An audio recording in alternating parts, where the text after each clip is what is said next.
Welcome everyone to the Newburyport Literary Festival. My name is Jennifer Entwistle and I am the co-director. I work with a small but dedicated group of volunteers to put on this festival, and this is our 16th year.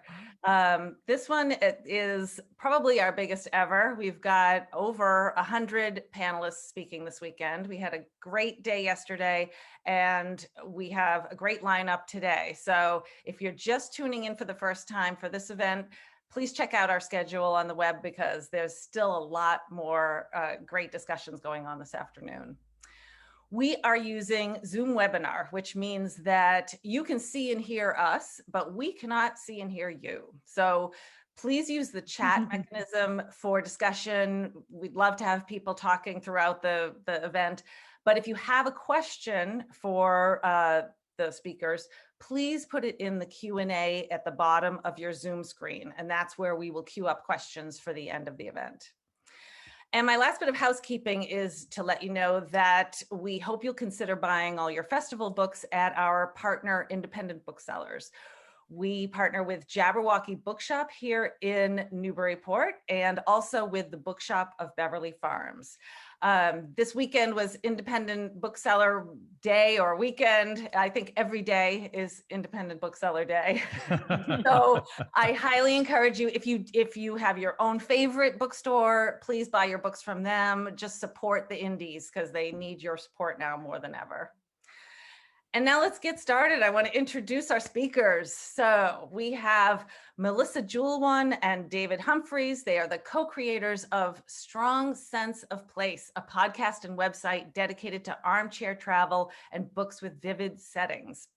And if you are not familiar with this podcast, as soon as this event is done, go download it on your iPhone. Each episode of their show focuses on one destination. They discuss what makes that place different from anywhere else. Then they recommend 5 books that took them there on the page. They're introverts who love travel, adventures, and exploring new places. In 2017, they sold almost all their stuff and moved from the US to Prague in the Czech Republic with their laptops and their cat Smudge. Then we also have Jasmine Darznik. She is a New York Times bestselling author of The Bohemians, a novel that imagines the friendship between photographer Dorothea Lange and her Chinese-American assistant in 1920s San Francisco. Her debut novel, Song of a Captive Bird, was a New York Times Book Review Editor's Choice book and a Los Angeles Times bestseller. Welcome, Mel, Dave, and Jasmine. Thank you. Hello. Thanks so much. We are delighted to be here. Yeah. Oh, and it looks like we are on our own. Oh, geez. Uh-oh, the grown-ups left the room. Well, welcome everyone. Thank you for joining us. This is something new for David and I. We have never done a live version of our podcast before. And not having that edit feature is going to be very exciting. I know. We're usually heavily scripted and edited. And sitting in a little blanket fort. But we're just going to jump right in. The format of our show, we usually begin with me doing what we call the 101, which is a little setup of the place we're visiting. We talk about the geography, the culture, the music, the history. And then David quizzes us with 2 truths and a lie. And usually I have to do that on my own, but today you all get to take on that challenge. And then we're going to talk about books. So let's jump in.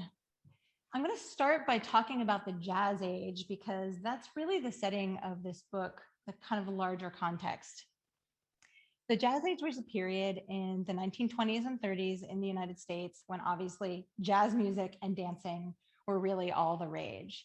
And this time meshes with the Roaring Twenties, which was a celebration of and a reaction to the end of World War I and everyone having survived the Spanish flu pandemic.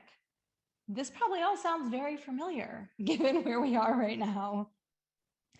And the Jazz Age kind of started with the music, the Dixieland and rhythm and blues and ragtime and swing spreading from New Orleans throughout the rest of the country. But the music was just kind of this kernel that started to influence other aspects of life.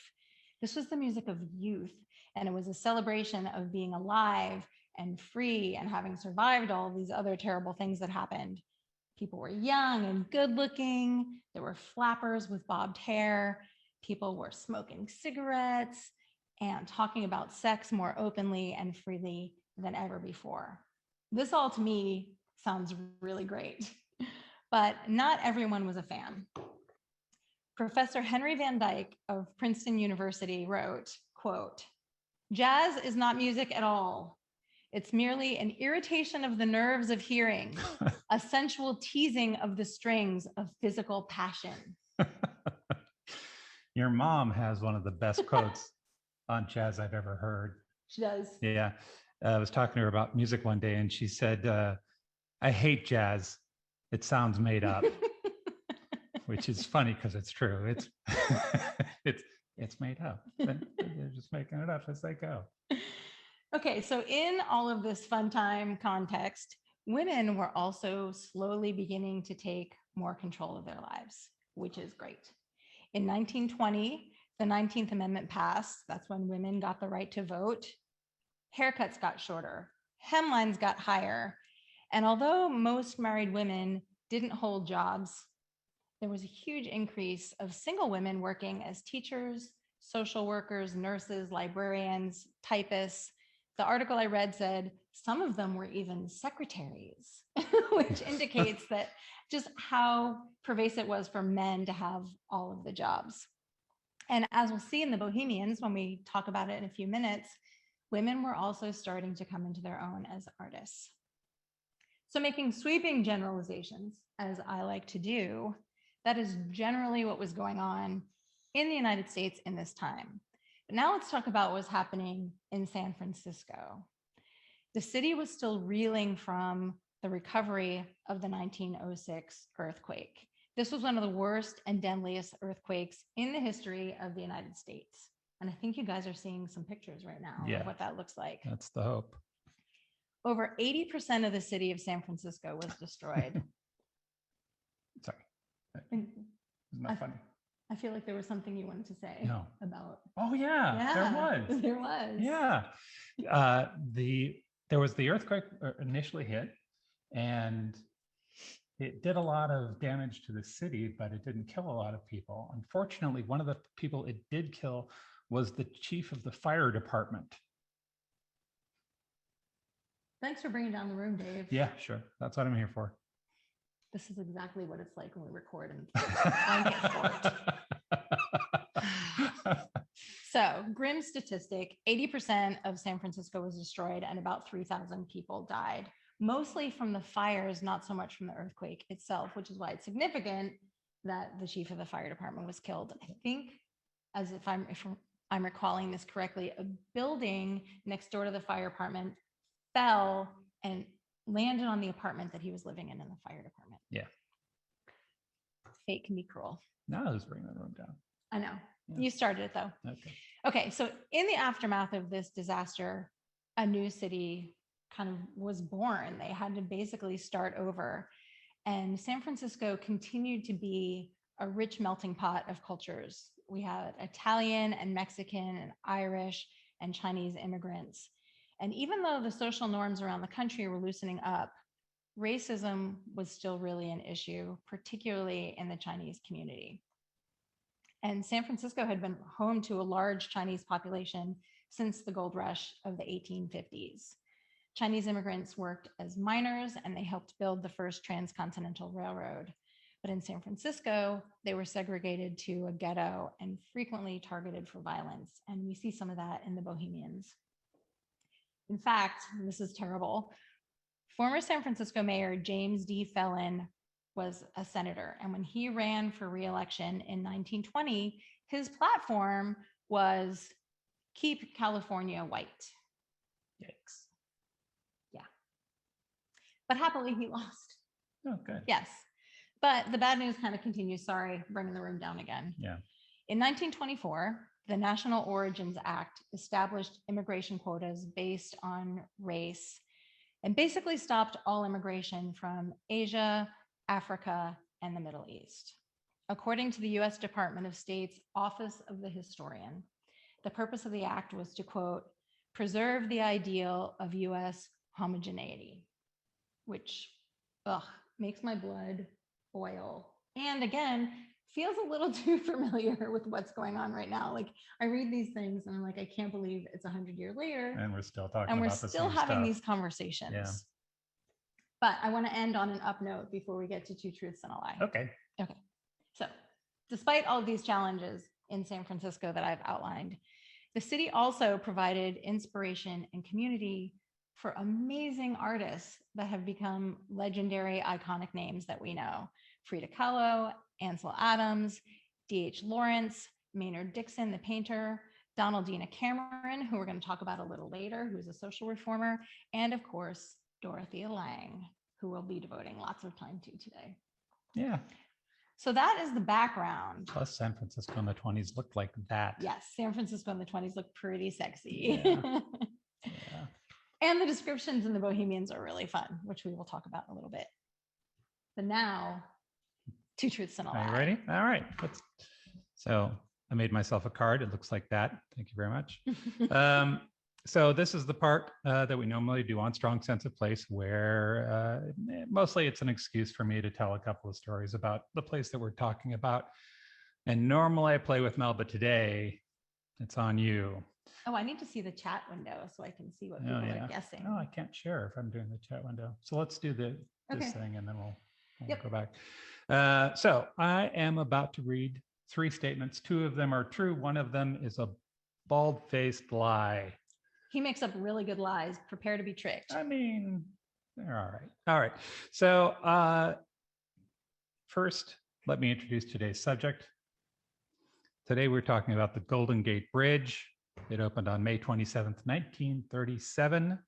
It instantly became a symbol of the city and one of the iconic pieces of architecture on the globe. It is, when it opened, it was the longest and tallest suspension bridge ever made.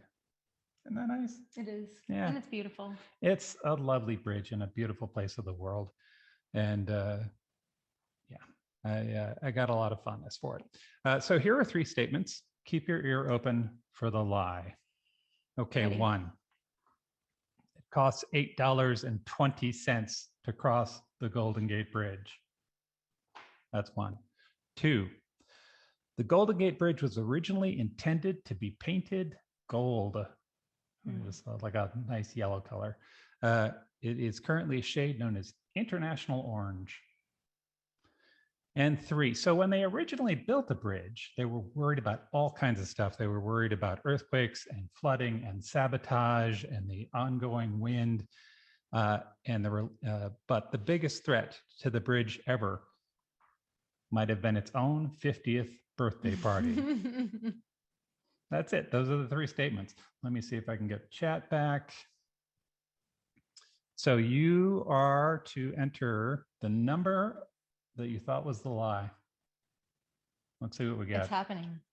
It's gone. People are saying things. People are disagreeing with each other. 3, 2, 2, 2. I see 1. lots of 2s. There's a 1. A couple of 1s. 2. If you live in the Bay Area and you know how much the bridge costs, you can't cheat. You can cheat.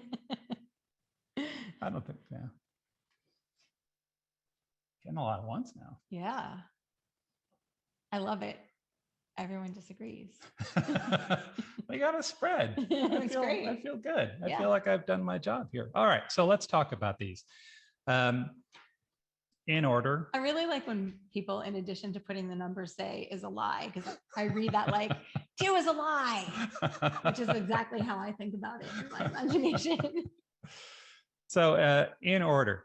So the first statement, it costs $8.20 to cross the Golden Gate Bridge. Oh, someone said I need to guess. Someone said Dave is a liar with 3 exclamation points. That That's is true, fantastic. yeah. All right, go on. Sorry. I interrupted Routinely. you. It costs $8.20 to cross the Golden Gate Bridge. That is true. I know, and it makes me feel like an old man. $8.20 to cross a bridge? To go one way. What? It's only one way though. I can You get only a pay one Big way. Mac for that. I could swim the bay, eat a Big Mac, and I would still be ahead. When we lived in San Francisco, it was $5. Yeah, which says more about us than the bridge. World. And all that adds up. There were 40 million vehicles that crossed the Golden Gate Bridge in 2019, which Wow. generated $150 million worth of revenue. Right So, on. 2, the Golden Gate Bridge, which was originally intended to be painted gold. That is a lie. That's the lie. That's the color was it one. supposed to Those of be? you who said 2 is true. The truth is far weirder. The truth is that in the 1930s, the US Navy wanted the bridge painted black with yellow stripes, No. like warning tape at a crime scene. So it would be highly visible. The color that it is now, the orange shade, was originally intended as primer. Mhm. You could unkindly call the color of the bridge primer orange and you wouldn't be wrong. Back in the 30s, the architect of the bridge, so if you look at the reference online, it says back in the 30s, the architect of the bridge saw the orange and decided that he would go with the local nature and enhance the visibility of the bridge in fog, and he just kind of liked it. I can't get around thinking that he was walking around thinking, how can I get out of this black with a yellow thing? Yeah. I don't want my bridge to look like a bumblebee. Yeah. Yeah. Yeah. And then finally, the biggest threat to the bridge ever was its own 50th birthday party. So in May of 1987, as part of the 50th anniversary celebration, the Golden Gate Bridge closed to automobile traffic and allowed pedestrians to cross the bridge. Mhm. And that was kind of an homage to what they did when they first opened in 1937. There was a couple of days when people could just walk the bridge. That's nice. Yeah. Back in 1937, when people could do that, about 200,000 people walked across the bridge. Mhm. And some of them did it for like doing stunts. So they could be like the first Of person who ever course. crossed the bridge playing the tuba, that kind of thing. So this time in 1987, almost 1 million people showed up. Wow. And at one point, 300,000 of them were on the bridge. I have Holy a cow. picture of that. Let's see. 300,000 people on the Golden Gate Bridge looks like that. Yowza. Yeah. So that's about 300 million pounds of human. The center span of the bridge began to flatten, which is not what engineers like to see in a suspension bridge. No. It's the first step, and then the bridge collapsed. Mhm. I imagine that there was a bit of a panic. I kind of like to think about it as like Roy Scheider in that scene from Jaws, just being like, "You've got to get off the bridge." That's terrible. Yeah, with all those people. But the bridge survived, and they haven't done anything like that since. I'm sure they have not. Yeah, that's it. That's Thank you, Two Truths and Dave. a That Lie. was a very good 2 truths and a lie. Yeah, thanks. Thanks for playing along, everybody. Yes, thanks for playing along. Congratulations if you were right. And if you were not, don't feel bad because he's a good liar. But only in 2 truths and a lie. Otherwise, Dave is a very honest person. Yeah. Yeah. All right, let's My talk about credibility is- books. All right. Yes? Yes, let's do that. Let's Okay. talk about books. So usually I would begin with my first book today is, but we're just going to jump right in because we're going to talk about The Bohemians, which I'm very excited about. Yay, I look forward to I that. love this book and I'm so excited that Jasmine is here to talk with us about it. The Bohemians is a historical novel that to me was both a coming of age story of Dorothea Lange, the photographer, but also sort of a coming of age story for San Francisco because there's so many dynamic changes going on in the city during Dorothea's story. But I want to wind back a little bit in case you're not familiar with Dorothea Lange. She was a photographer who is probably best known for her photographs of Depression era migrant workers. And we have some examples of those. Yep. Dave, you want to put them up on the screen? This is That's- the one I feel like Yeah. everyone probably knows the most. But her photographs are extraordinarily beautiful and moving. And she actually began as a portrait photographer. And the way she combines portrait photography with journalism, I think, is what makes her photos so impactful and so beautiful and moving and unique for the time. She really changed how photojournalism worked. But this is the story of how she became that artist. When the story opens, we meet Dorothea, and it is 1918. She's 23 years old, and she has just arrived in San Francisco. And I loved the descriptions in this book about the things that happened to her on her way to San Francisco. I feel like a more timid person would have turned around and run right back home to their mom if they experienced the things that Dorothea does. I don't want to give anything away by telling what they are because we have a no spoilers rule on our podcast, but the beginning of this book is just a delight. You are immediately sucked into the story and rooting for Dorothea to succeed. She gets on a cable car, and fate rewards her courage by giving her almost instantly a new friend named Caroline Lee. And Caroline is going to steal your heart. She's half Chinese, and she is fully self-possessed. This is a confident young woman. She's a clothing designer. She's optimistic, but she's also realistic about her place in the hierarchy of San Francisco's kind of social strata, let's call it. And she takes Dorothea under her wing and takes her to the Monkey Block, which you are going to want to time travel to visit when you read this novel. The Monkey Block was an artist colony and a center for all things bohemian in San Francisco. And we're going to talk about that a little bit soon. Eventually, Dorothea and Caroline opened the first female-owned portrait studio in the country. And that is when Dorothea's transformation from like a girl with good intentions to a real powerhouse artist begins. This is also when stuff happens in the plot, which again, I'm not going to give away.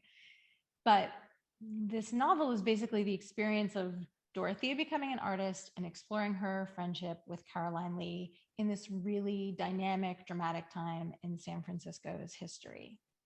So now, before I get into questions with Jasmine, I want to talk really quickly about Monkey Block, which you are seeing on your screen. That's it. Thanks.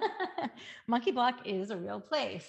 Its original name was the Montgomery Block. It was built in 1853, and at the time, it was the tallest building west of the Mississippi. It was also the first fireproof and earthquake-proof building ever built. It was a big deal. And the building went up, it filled with kind of upscale tenants. And then as taste changed, so did the tenants of Montgomery Block. And by the time Dorothea arrived, it had been taken over by creative people. There were painters, sculptors, musicians, poets, writers, photographers, and Montgomery Block became known as Monkey Block, which was kind of a reference to the unconventional behavior of the people who lived there and worked there. So now we have a special treat because we actually have Jasmine here to talk about her inspiration for this novel and to share more of what she knows about this time in San Francisco's history. So Jasmine, I want to start with something you say in your author's note, which I thought was really interesting. You said The Bohemians is a novel about a lost time and a hidden history, and explained that your fascination with this time in San Francisco actually started when you moved there with your family in the 1970s. So I'm wondering, as an artist and creative person yourself, do you think you would have liked living in the San Francisco of Dorothea's time? And does some part of you wish that you could time travel back to the Monkey Block and be in that bohemian scene? Well, first off, hello and good morning. I'm in the San Francisco Bay Area, so it's a little after 8 o'clock right now. And what I would love, I think, to live in San Francisco of the 1920s. I think if a city was made for that 1920s jazz age, it was San Francisco. The parties started early in San Francisco because the city had been destroyed. The city threw itself a party in 1915. You know, you could almost think we got it started sooner than anyone else. It was a really, and I mean the exposition that ran for, I think, a year or so in San Francisco. San Francisco loves a good party, and it threw itself a whopper in 1915. And it was a really lively place, especially if you were an artist, if you were a creative person. It was cheap then. You could get a place to live, which is very appealing to me. Yeah. On the other hand, I think I need so much quiet when I'm working, and how how much work could you get done in a place that was as, it was like a hive down there at Monkey Block, and Yeah. somebody was dancing next to you and another person was, playing opera. And, it was a really raucous place, I think. And so I wonder about that. And then the other part of it is really, how would it, as a Middle Eastern person, where would I have fallen on this color line? Right. Yeah. Yeah, I mean, that I think would probably really complicate the picture. So if I'm being real, it's probably not as dreamy as I like to imagine it. Yeah, when Dave and I were prepping today, we were talking about if we would want to live in Monkey Block, and agreed we would like to visit, but perhaps not have to stay because for all of the reasons you outlined. But it does sound a little bit like a utopia if you don't think about it too hard. Okay, so this story takes place before Dorothea Lange took those iconic photos of the Great Depression. How do you think that San Francisco at this time really influenced her development as an artist and shaped her and led to those photos that we all identify with her? Mhm. So Dorothea Lange she came in 1918, and she had been practicing photography. She was an assistant in a studio in Manhattan, to a few studios, but she really didn't have a cadre. She didn't have a tribe. And when she comes to San Francisco, again, because the earthquake had destroyed the city and its arts community, it gave especially women entree into many fields, but photography. So Dorothea Lange comes to San Francisco. She comes into a community of women, including women like Imogen Cunningham, who later becomes renowned in part for her work with the group F64 with Ansel Adams and Edward Weston. And though she herself she's a portrait photographer, she's not doing documentary photography. I think just being surrounded by other women practicing and breaking new ground in that profession was huge for her.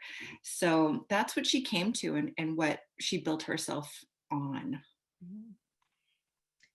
Okay, so I've read both of your awesome novels about these incredibly strong, talented women. There's Song of a Captive Bird, which is your novel about Iranian poet Farouk Farzad. We practice and it's still very challenging to say. I'm sorry.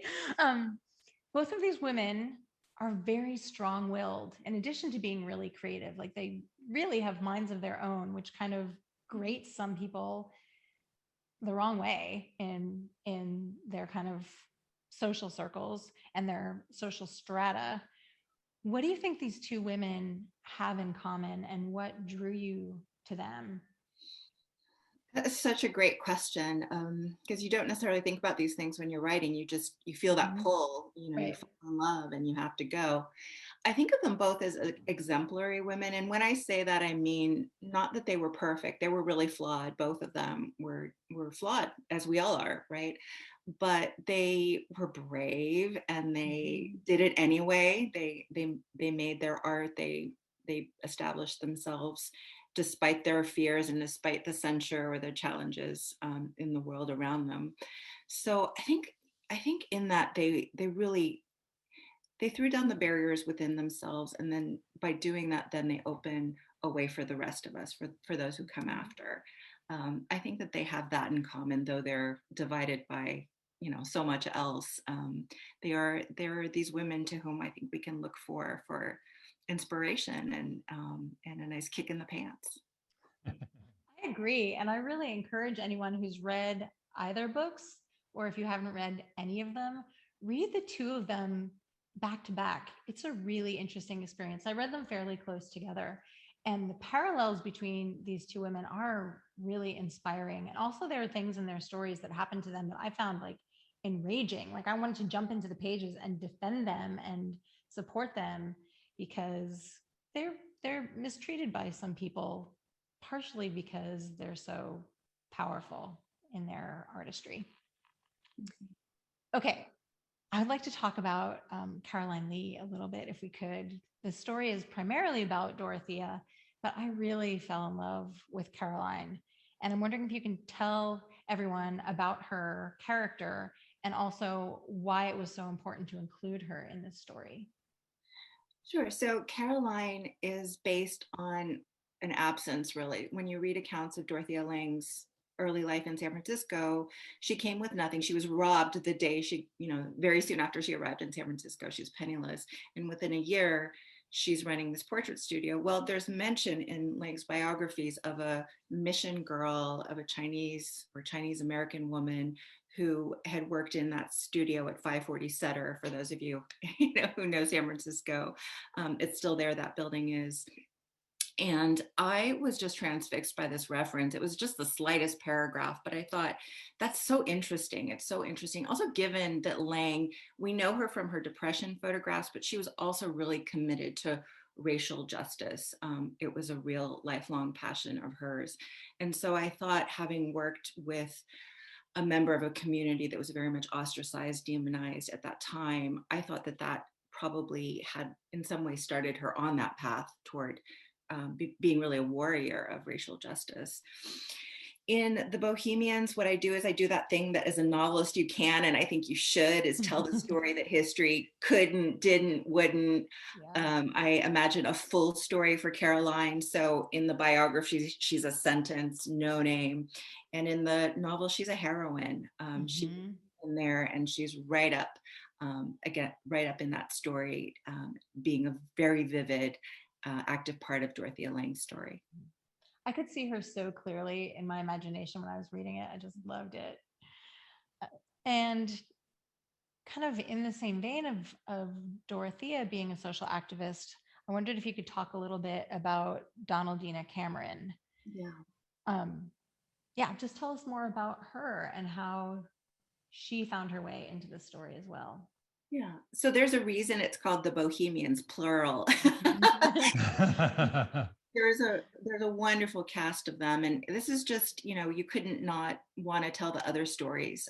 The people that Dorothea Lange met were so engaging, and in the novel I get to tell their stories too. Now, the one clue I had about the woman who in the novel is Caroline Lee is that she'd grown up in a mission home. What was this? These were homes, there were two of them in San Francisco, that were established for girls, women, babies who had been victims of the human trafficking business industry, which was very robust in San Francisco at that time.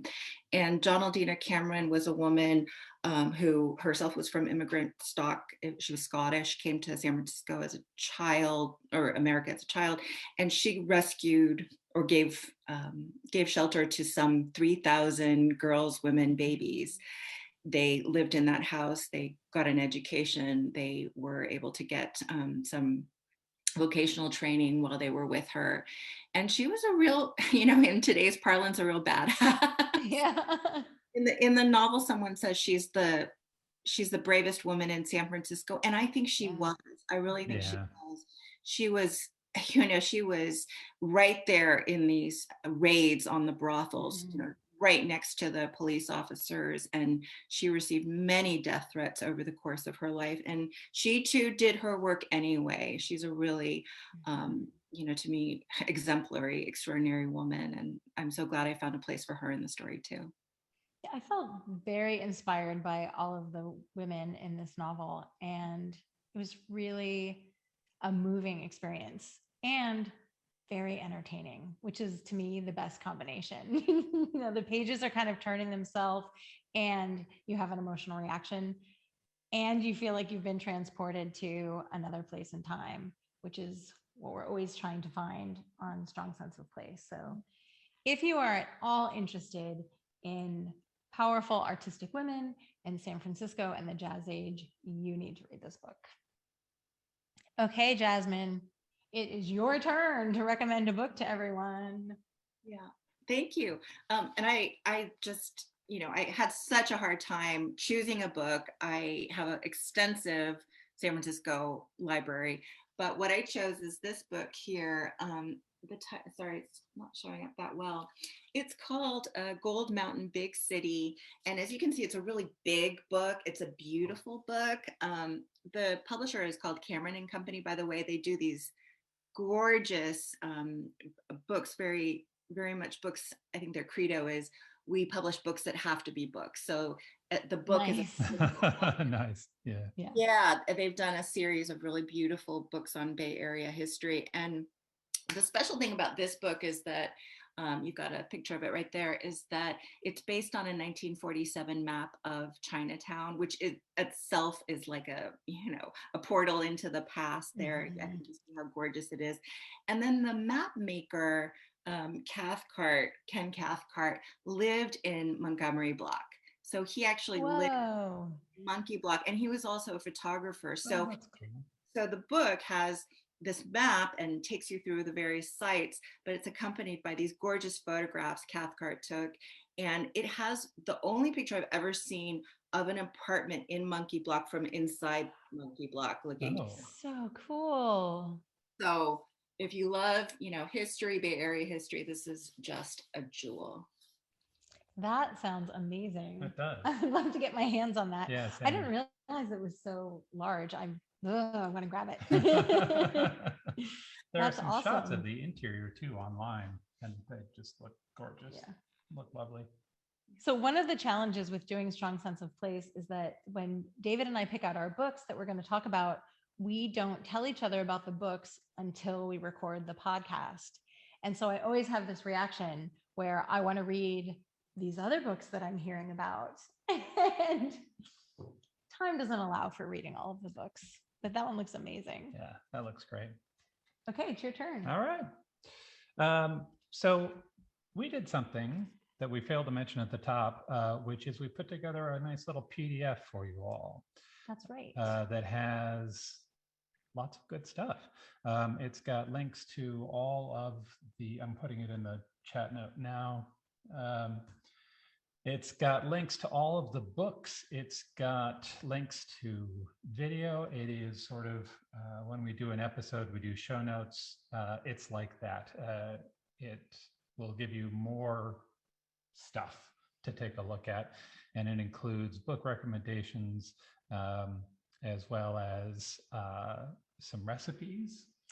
Recipes for Chinese food and Italian food, because yes, San Francisco has the best of both. Yeah. And a playlist which Dave put together because he has excellent taste in music. Well, that's why I'm bringing that up now. First, if you wanted to get culturally immersed in the 20s and 30s in San Francisco right now, you absolutely need to take a listen to the music. There is some phenomenal music that's happening in the 20s and 30s that I just love. During that time, working musicians included George Gershwin. And you could stop. You could just stop there. You could just be like, George was doing his thing. We don't need to talk about anything else. Duke Ellington was working, Count Basie, Glenn Miller, Fats Waller, Billie Holiday, Ella Fitzgerald, and all three Louis Armstrong, Louis Jordan, and Louis Prima were all working in the 20s and 30s. I'd like to think that they all came through San Francisco at one point or another, and possibly met up with each other for a drink. I would particularly like to give a shout out to Louis Jordan. Louis Jordan wrote what is for me one of the greatest lyrics of all time. He wrote, the lyric is you is, or is you ain't my baby, which I think sums up one of the fundamental problems humans wrestle with in just like 3 easy words.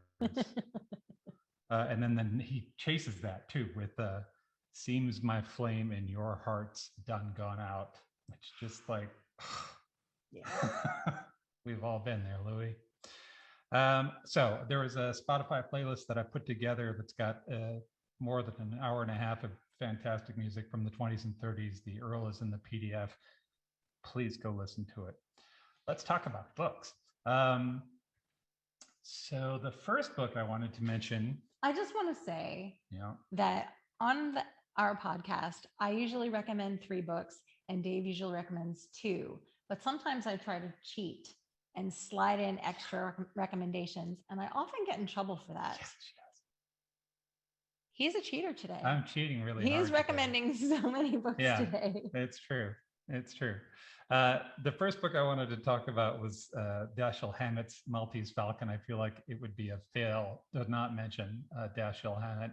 in the 20s in San Francisco. He lived and worked in San Francisco in the 20s. He was a copywriter at one point while he was waiting for his Sure. work to make it big. He is not the most progressive writer you're ever going to read when it comes to male-female roles and relationships. And so you have to kind of go into his work knowing that, but he is still a fantastic storyteller, and his dialogue. Sharp. Yeah, you can cut bread with that dialogue. It's so amazing. If you're looking for something in nonfiction, let's see, I would easily recommend taking a look at Studs Terkel's Hard Times. It is an oral history of the Great Depression. Studs Terkel was an actor and a radio personality who became a historian later in life. He would go talk to people and he'd record what they had to say. And he was a fantastic interviewer, and he'd write it down. He wrote a book that came out in 1985 called The Good War, which was an oral history of World War II, which went on to win the Pulitzer. This is one of his earlier books. Hard Times is a catalog of people talking about their experience during the Depression. If you're curious about Studs Terkel's work, you can go to studterkel.org and listen to many of the interviews he did. Oh, that's cool. Yeah, there's a radio station in Chicago, and they put together this huge collection of his work. And he's just great at it. How are we not commenting on the fact that his name is Studs Terkel? Like, you just said that and then we moved on. That's amazing. It is, yeah. So if you're looking for something in the young adult category, there's a book called Al Capone Does My Shirts by Jennifer Choldenko. It's set in 1935. It's told from the perspective of a boy. His name is Moose. Speaking of Right on. great names from the 20s. And I feel like people used to have much cooler nicknames. Yeah, for sure. Yeah. Yeah. His father is a guard at Alcatraz. They live on Alcatraz Island. Hijinks ensue. The writer's a San Francisco native and an Alcatraz volunteer. So you get a really good sense of all that. The book was a Newbery Honor Selection, and it was the start of a series that she's written. I think there are 4 books in the series. But okay, cheater. What's your real book recommendation, Dave? My real book recommendation, my favorite book set in San Francisco in the 20s is Carter Beats the Devil. It's a book from Glenn David Gould. It's a historical mystery thriller set in 1923 with a really heavy emphasis on thriller. The Carter of the title is Carter Joseph Carter. His stage name is Carter the Great. He's a stage magician in a time when being a stage magician was a big deal. The book is named after an act of his. In the third act, the devil would come on stage and they would do competing magic, and Carter would beat the devil. The story begins, so just like page 1, Carter the Great is doing his act in a packed theater. He gets to the third act, the climax of the show, and he invites President Warren G. Harding to the stage. In front of an amazed audience, Carter chops the president into little bits, cuts off his head, What? feeds him to a lion, and then magically restores him to health. Wow. I know. That is a strong opening. Everyone's on their feet. And wait, a huge success. 2 hours later, President Harding is dead. What? Yeah. Did he put him back together wrong? Possibly. Which is true, by the way. The detail is true. The President Harding died in San Francisco in 1923. Not the part where he got chopped up and fed to a lion. I don't think so. Okay. Was not able to verify that. Note to self. Yep. Yeah. And then Carter finds himself in the middle of a lot of unwanted attention, and then he does what magicians do. He makes himself disappear. Nice. Yep. And from there, we go on to just a huge adventure from the late 1890s to the early 1920s. We meet all kinds of famous characters, famous historical characters, including Harry Houdini and the Marx Brothers. And we learn about borax and radio and television and stage magic. I loved it. I thought it was a great adventure. If that premise talks to you at all, I encourage you to check it out. It's Carter Beats the Devil by Glenn David Gould. That's a good one. I read that book a really long time ago and I'd forgotten about the opening. That is amazing. Yeah. Love it. Yeah. Those are our books. Yeah. So Many books we loved set in San Francisco. you want to do we've some people have gathered questions. Yes. Oh, hello. So- Look at that timing. That was That was- amazing. That was so good. Welcome back. Thank you. This has been great. I mean, I can tell by the chat that everybody's very engaged and enjoying this. I loved watching the podcast that I use usually just in my ears. So yes, we do have some questions coming in. So let's get to it. Although the first one is not a question, but I'm going to read it to you anyway. Stephanie is just delighted to see Mel and Dave in Oh, person. that's- I think Stephanie is probably, I'm sure there are some strong Sense of Place fans on here. So she's So speaking nice. for That's That's very everyone kind of you. that it's That's very exciting nice. to see your faces. So Stephanie is from Eugene, Oregon. She says hello. That is lovely. Teresa asks, and I think this probably for Jasmine, what's the best piece of writing advice you've received that you still use? Wow, that's a great question because I feel like I hoard advice and I ignore it and then other people. But the daily practice is just, that's the most important advice. And though I tend to forget it, just getting into some kind of routine, and even if it's 5 or 15 minutes a day, spending some time in the company of your writing is incredibly important. So that's the best advice, and probably, you know, the most kind of evergreen that I still hang on to. Okay. I have a piece of writing advice, Oh, even though I don't write very much, absolutely. which has always done well by me, which is to start with a lousy first draft. Like, get the lousy first draft down and then go back and rewrite it. But first you have to write the really horrible draft, and then you can make it better. Great. That's all I got. That's what's made me the famous author I am today. Mel, do you have any writing advice you want to throw out here too? Okay, so sarcastically, I was going to say keep your butt in the chair, but that is legitimately one of the things that has been most helpful to me in writing my books, is that you just like, it's related to what Jasmine said, right? Like, even a small amount every day is really, it builds up. But for me, the biggest thing is doing the grind and like knowing what I need to accomplish today and not letting myself get out of the chair until I've done that. Makes it sound very sexy, I know.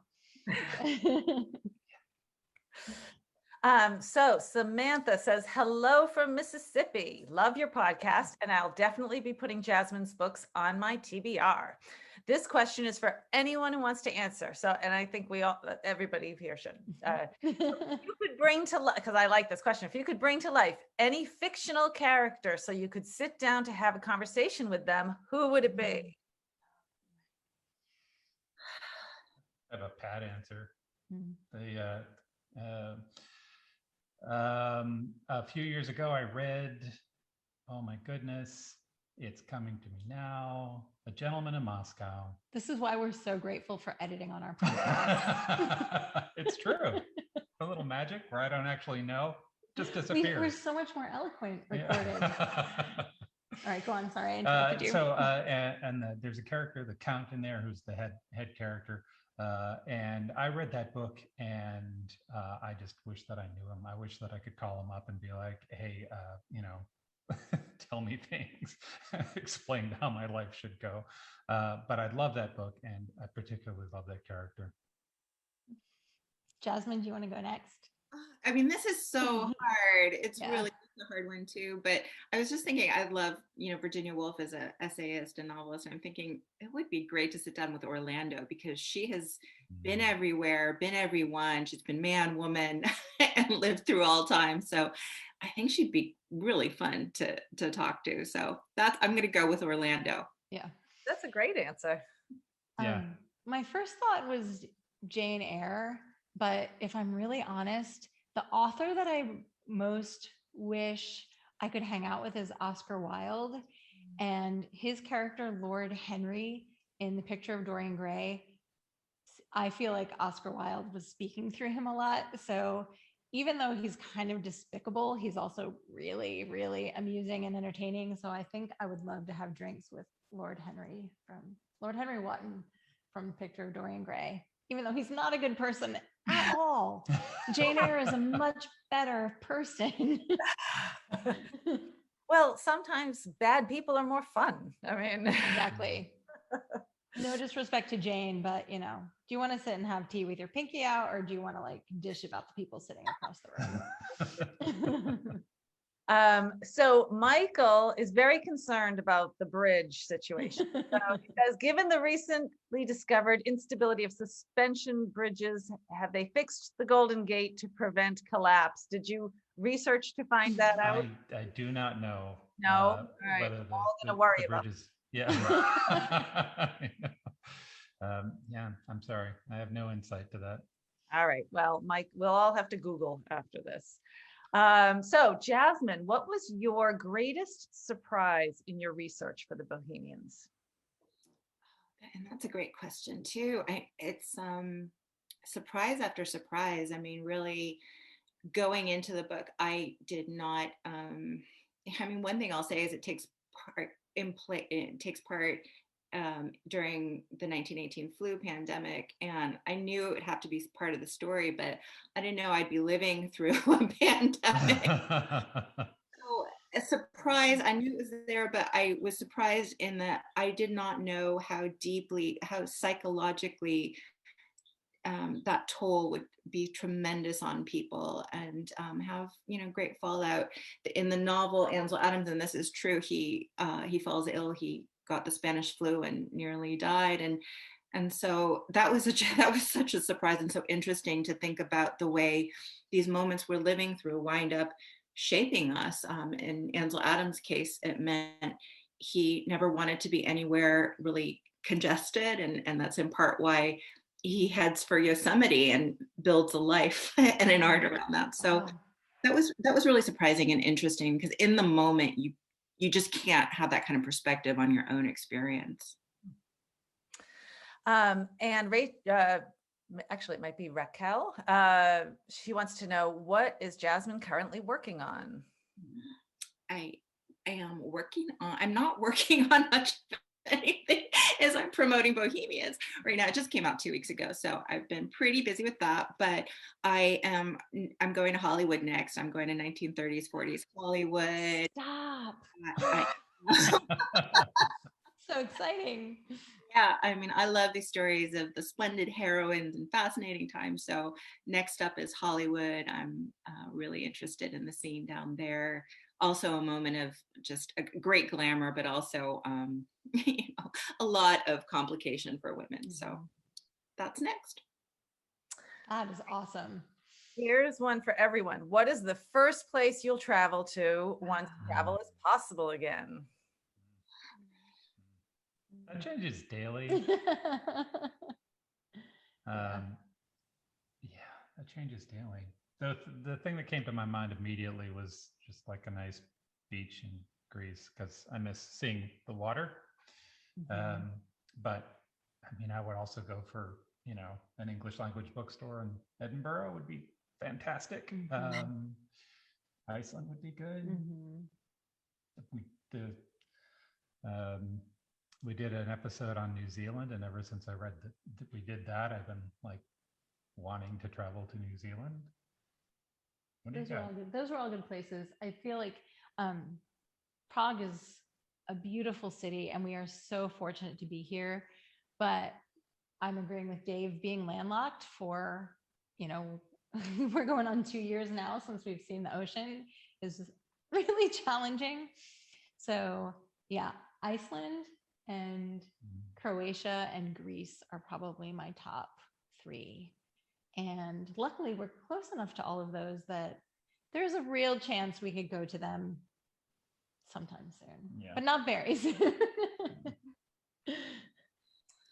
And I would go to New York. I love New York, and I'm personally prepping for my own jazz age, my own Roaring 20s. I mean, Yeah. Bay Area, Feel you're not so alone. beautiful. We're so lucky to be here and at any time, but also through the pandemic, we could go out to, the hiking trails out here, but I am so craving human company and the arts and busy streets. So I'm heading to Manhattan. Right on. So Jasmine, did you, let's see, where did the title of the Bohemians come from? See, originally it was the Bohemians of Telegraph Hill, with that real explicit San Francisco. I was trying to get San Francisco in there. And then Bohemia it's a pretty, it's a really storied word itself. There have been Bohemias in many places. There was, well, the original Bohemia, but then also Parisian Bohemia and London Bohemia and New York Bohemia. And so I've been so fascinated by the 20s since I was 16, and I knew I wanted to write about that period, and there had not been a story set in San Francisco that I'd read of the 1920s. I wanted to put our Bohemia on the map, so to speak, and so titling it that way, I mean, I hope it just signals right away we're going there. Yeah. How much, excuse me, so this is from Marie. How much did you research or give thought to the vernacular of the time, the 1920s? That too is a really great question. I think that can also be overdone. It can become a distraction if you've got, it's almost like giving people accents. It can really pull out of the story. So that's probably coming through my last pass through the manuscript, where I'm just, going through and little touches here and there, little pops of color with the vernacular of the time, because I didn't want it to feel too, theatrical or fussy. For the most part, I just wanted the language to feel really fluid and almost transparent, so that it didn't, make you feel like you're watching something on a stage. So Jasmine, do you read a good amount of contemporary literature to get a feel for a certain aspect of your setting? And I think by contemporary, they mean contemporary to the period. So did I read? I think that's what. Yeah, I think that's so important. And what you're trying to do when you're writing historical fiction is to create, really that sense of being there, of the reader is invited into this other time and place. And so I think if you're only looking at books about the 20s, you're not going to get all the way there. So I read a lot of memoirs. I was in San Francisco when I was writing the book. So I had the San Francisco Public Library there, and I could read oral histories of people who lived in Monkey Block, for example. There was a book called Alice about a Barbary Coast prostitute that came out while I was writing the book. And so memoirs of that period were really tremendous in painting this picture. All right, and our last question is from Carrie. Jasmine, which novel's development most challenged your craft as a writer? I've written 2 novels and 1 memoir. So which one? So I guess of the 3. Uh-huh. So I mean, my memoir nearly killed me, so so hard to write memoir. It really is so complicated writing about your family. I wrote a memoir called The Good Daughter about my family history, and in a way, nothing's been as difficult since. And in a craft way, it is also hard in the ways that Bohemians and Song are hard, because you have to make hard choices about your relationship to facts and history. Mm-hmm. So thank you so much. I can tell from the questions that there's a lot of Jasmine fans or new Jasmine fans. So this has been great, because we already know there's a lot of Strong Sense of Place fans here. So thank you so much, Mel, Dave, and Jasmine. I mean, this has been so exciting to be part of A Strong Sense of Place. Again, if you're not familiar with that podcast, please check it out. It's fantastic. And Jasmine, best of luck with the Bohemians. So, and everyone who joined today, thank you so much for your participation. I see lots of thank yous in the chat. Everyone have a great day. There's more events coming up all afternoon. So I hope we'll see you throughout the day. Thank you. Thank you so much.